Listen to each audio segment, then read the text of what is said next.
नमस्कार. सर्व महिला आणि मुलींचं YBD अकॅडमी या यूट्यूब चॅनलवरती स्वागत आहे. ICDS म्हणजेच अंगणवाडी सुपरवायझर, त्याला मुख्य सेविका पर्यवेक्षिका असे देखील म्हटले जाते. आणि आजपासून पेपर सुरू झालेले आहेत. आज एकच पेपर आहे, त्याच्यानंतर डायरेक्टली 22 फेब्रुवारीला पेपर आहे. तर एकाच शिफ्टमध्ये आज फक्त पेपर झालेले आहे. ज्याही महिलांनी पेपर दिलेला आहे त्यांनी 9403 16 98 16 या नंबरवरती आठवत असलेले प्रश्न नक्की पाठवायचे आहेत.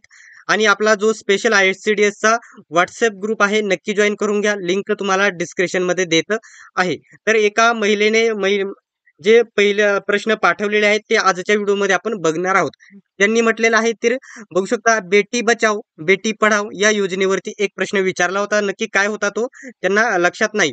तर बेटी बचाओ बेटी पढाओ योजनेबद्दल आपण संपूर्ण माहिती बघून घेऊयात.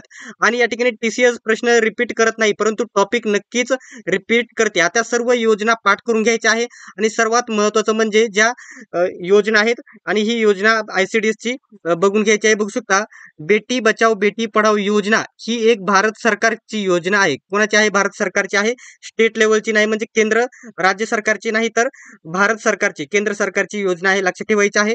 भारतातील बाल लिंग गुणोत्तर 2011 मधील अंतिम, बघू शकता, अंतिम सुधारित आकडेवारीनुसार किती आहे? तर बघू शकता 918 झाले आहे. त्यामुळे मुलींच्या निभावासाठी, संरक्षणासाठी व सबलीकरणासाठी कधी योजना सुरू करण्यात आलेली? बघू शकता 22 जानेवारी 2015 ला बेटी बचाओ बेटी पढाओ अभियानाला सुरुवात करण्यात आलेली आहे. हा तारीख लक्षात ठेवायचा आहे. 22 जानेवारी 2015 ला सुरू करण्यात आलेली आहे. हे अभियान संपूर्ण देशात राबविले जात असून बघू शकता 161 निवडक जिल्ह्यामध्ये बहुक्षेत्रीय कृतीतून राबविले जात आहे. 161 हा आकडा देखील लक्षात ठेवायचा आहे. ठीक आहे. तर आता कम्प्युटर वरती, संगणक तुम्हाला 10 प्रश्न विचारले जाणार होते. त्याच्यात या ठिकाणी बघू शकता BIOS हा फुल फॉर्म विचारला होता. त्याचा फुल form basic input output service हा याचा फुल फॉर्म होता. हा प्रश्न विचारला होता. आणि आपल्या नोट्स मध्ये संपूर्ण या ठिकाणी हे कव्हर करण्यात आलेले आहे. जे फुल फॉर्म आहेत आणि संगणकवरचे प्रश्न कव्हर करण्यात आलेले आहे. जे पोषण अभियान आहे त्याच्यावरती 5 एकदम सोप्या लेवलचे प्रश्न विचारले होते. पोषण अभियान. आणि पुढे प्रश्न देखील तुम्हाला सांगणार आहे. लहान मुलांच्या संबंधित जे कायदे आहेत त्याच्यावरती प्रश्न होते. काम काळ वेग याच्यावरती 2 ते 3 प्रश्न होते. नाते संबंध याच्यावरती देखील 2 ते 3 प्रश्न होते असे त्यांनी मॅडमनी सांगितलेले आहे. आता सर्वात महत्वाचं म्हणजे आपल्याकडे समानार्थी शब्द. 1 मिनिट, कोणता समानार्थी शब्द विचारला होता लगेच मी तुम्हाला सांगतो. 1 मिनिट. बघू शकता असा, बघू शकता असा शब्द होता,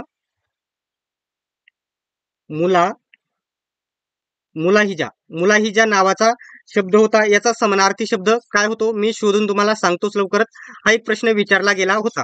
आणि अशाच प्रकारचे प्रश्न तुम्हाला या ठिकाणी TCS IBPS विचारते, जे आपण कधी वाचलेले देखील नसतात. त्यासाठी नोट्सचा तुम्हाला 100% फायदा होईल. नोट्सची बद्दल पुढे माहिती सांगणारच आहे. त्याच्यानंतर संगणक वरती मदरबोर्ड वरती एक प्रश्न होता. त्याच्यानंतर झिम्बाब्वे चलन याच्यावरती एक प्रश्न होता. आता प्रत्येक देशाचं जे वेगवेगळं, आता समजा आपल्या भारत देशाचं रुपयामध्ये चलन आहे आणि असे वेगवेगळ्या देशांचे जे चलन आहेत त्याच्यावरती तुम्हाला प्रश्न होता. ते नक्की बघून घ्यायचं आहे.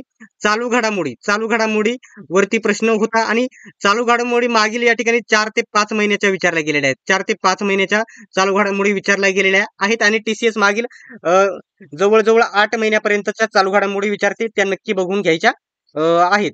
आता बघू शकता लहान मुलांच्या संबंधित कायदे, एक काळ वेग, नातेसंबंध याच्यावरती प्रश्न होतेच. आता पुढे या ठिकाणी बघू शकता, 1 मिनिट, बघू शकता जे चापेकर बंधू आहेत, आपण बरेच माहिती बघणार आहोत. चापेकर बंधूंवरती प्रश्न होता. तर चापेकर बंधू हे आद्य क्रांतिकारक होते. कोण होते? आद्य क्रांतिकारक होते.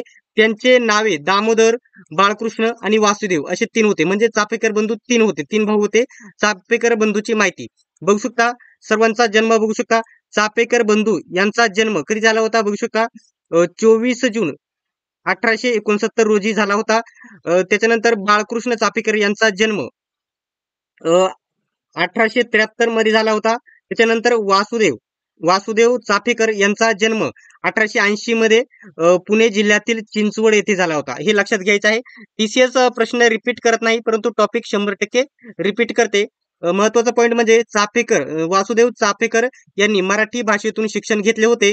चाफेकर बंधूंनी 22 जून 1857 रोजी पुण्यातील बघू शकता गणेश खिंडीत ब्रिटिश अधिकारी बघू शकता डब्ल्यू सी रँड आणि त्यांचे लष्कर रक्षक लेफ्टनंट बघू शकता आयर्स्ट यांची हत्या केली. तर कोणाची हत्या केली हा प्रश्न विचारली जाऊ शकता. तर रक्षक लेफ्टनंट आर्यस्ट यांची हत्या केली होती. या घटनेमुळे भारत स्वतंत्र मिळण्याच्या लढाईतला पहिला क्रांतिकारी धमाका झाला होता, हे लक्षात घ्या. त्याच्यानंतर चाफेकर दामोदर चाफेकर यांना 18 एप्रिल 1898 रोजी पुण्यातील येरवडा तुरुंगामध्ये फाशी देण्यात आली. सर्वात IMP आहे हे लक्षात ठेवा. तर दामोदर चाफेकर यांना 18 एप्रिल 1898 रोजी पुण्यातील येरवडा तुरुंगात फाशी देण्यात आली. हा पॉइंट देखील लक्षात ठेवा. ठीक आहे. आता हे तर बघितलंच आहे. त्याच्यानंतर लहान मुलांशी संबंधित जो पोक्सो नावाचा जो कायदा आहे सर्वात महत्वाचा कायदा आहे. या कायद्याचं कधी सुरुवात झाली तर बघू शकता लैंगिक गुन्ह्यांपासून मुलांचे संरक्षण कायदा आहे हा 2012 या ठिकाणी सुरुवात करण्यात आलेली आहे. आणि पोक्सोचा जो फुल फॉर्म आहे तो देखील तुम्हाला पुढे मी सांगणार आहे आणि तुम्ही देखील कमेंट बॉक्समध्ये सांगायचा आहे पोक्सोचा फुल फॉर्म. 2012 हा कायदा करण्यात आला. हा कायदा बालकांवर होणाऱ्या लैंगिक गुन्ह्याशी संबंधित हा कायदा आहे. या कायद्यानुसार बालकांवरील लैंगिक गुन्ह्यांमध्ये गुंतलेल्यांना कठोर शिक्षा होऊ शकते. या कायद्यात गुन्ह्याच्या गांभीर्यानुसार शिक्षेची तरतूद आहे. आता या कायद्याचे महत्वाचे वैशिष्ट्ये काय आहेत? आता तुम्हाला प्रश्न विचारला जाईल की पोक्सो कायद्याशी संबंधित वैशिष्ट्ये कोणते नाही किंवा कोणते आहे असं प्रश्न विचारला जाईल. त्यासाठी वैशिष्ट्ये तुम्ही बघू शकता. हा कायदा बालकांचे लैंगिक शोषण आणि लैंगिक गुन्ह्यापासून संरक्षणासाठी आहे. नेक्स्ट पॉइंट आहे या कायद्यात बाल पोर्नोग्राफीला आळा घालण्यासाठी तरतूद आहे. या कायद्यात अशा प्रकारच्या तपासणीसाठी आणि खटल्यांसाठी विशेष काही प्रक्रिया निर्धारित करण्यात आलेल्या आहेत. नेक्स्ट पॉइंट इथे बघू शकता तुम्ही. एक मिनिट. या कायद्याच्या गंभीरतेनुसार शिक्षेची तरतूद आहे. या कायद्यात लैंगिक अत्याचारासाठी गंभीर प्रकरणांमध्ये मृत्यूदंड आणि तुरुंगवास याशिवाय तरतूद आहे. अशा अनेक तरतूद आहे. आता पुढील प्रश्न बघण्या अगोदर आपण तुम्हाला जे नोट्स आहेत त्याच्याबद्दल संपूर्ण मी माहिती तुम्हाला सांगून देतो. TCS तुम्हाला या ठिकाणी प्रत्येक परीक्षेमध्ये 3 ते 4 प्रश्न या ठिकाणी समानार्थी शब्दावरती विचारते आणि तेच समानार्थी झाल्याच्या नंतर विरुद्धार्थी शब्दावरती या ठिकाणी तुम्हाला 3 ते 4 प्रश्न विचारते. हा पॉईंट देखील तुम्ही लक्षात घ्यायचा आहे. झाले समानार्थी विरुद्धार्थी शब्द. इथेच तुमचे या ठिकाणी एका प्रश्नाला 2 गुण असल्यामुळे इथेच तुम्हाला 8 ते 10 गुण तुमचे येथे फिक्स होतात. त्याच्यानंतर महत्वाच्या म्हणी आहेत ते देखील तुम्हाला विचारले जातात. वाक्प्रचार हे विचारले जातात. म्हणजे शब्दसंग्रहावरती जास्त प्रश्न विचारले जातात. आपल्या नोट्स मध्ये संपूर्ण कव्हर केले आहे. मराठी व्याकरण, इंग्रजी व्याकरण, वोकॅब्युलरी वगैरे विचारले जाते ते विचारलेले आहे. त्याच्यानंतर सर्व चालू घडामोडी, त्याच्यानंतर सर्व सामान्य ज्ञान, जवळजवळ 3500 प्लस वन लाईनर प्रश्न सामान्य ज्ञान आणि चालू घडामोडीचे तुम्हाला भेटतील. त्याच्यामध्ये सर्व कव्हर होऊन जाईल. त्याच्यानंतर संगणकचे सर्वात महत्वाचे जे 10 प्रश्न तुम्हाला विचारले जाणार आहे हे सर्व या ठिकाणी 100 प्रश्न तुम्हाला भेटतील. हे देखील तुम्ही लक्षात ठेवायचं आहे. आता सर्व विषयांच्या जर नोट्स तुम्ही जर विचार केला तर PDF स्वरूपामध्ये भेटणार आहे आणि तुम्हाला कव्हर देखील होईल. 149 मध्ये भेटणार आहे. फक्त 149 मध्ये. आणि या सर्व त्याचे झेरॉक्स देखील तुम्ही काढू शकता. या नोट्स जर घ्यायच्या असतील तर बघू शकता 91 39 64 31 99 91 39 64 31 99 या नंबरवरती तुम्ही या ठिकाणी 149चं पेमेंट करून त्याच नंबरवरती स्क्रीनशॉट पाठवून द्यायचा आहे. सर्व नोट्स उपलब्ध होतील. आता पुढे या ठिकाणी प्रश्न बघू शकता नातेसंबंधावरती कंप्लीट 3 प्रश्न तुम्हाला विचारले गेलेले होते. आता ज्या महिलांनी जर पेपर दिला आहे 100% तुम्ही जे आठवत असतील ते प्रश्न 94 03 16 98 16 या नंबरवरती सर्व प्रश्न तुम्ही पाठवून द्यायचा आहे. 94 03 16 98 16. आणि जर नोट्स घ्यायच्या असतील तर नोट्सचा नंबर वेगळा आहे. सर्व विषयांच्या भेटतील. तर 91 39 या ठिकाणी स्क्रीनवरती बघा 91 39 64 31 99 या नंबरवरती तुम्ही प्रश्न पाठवायचे आहेत.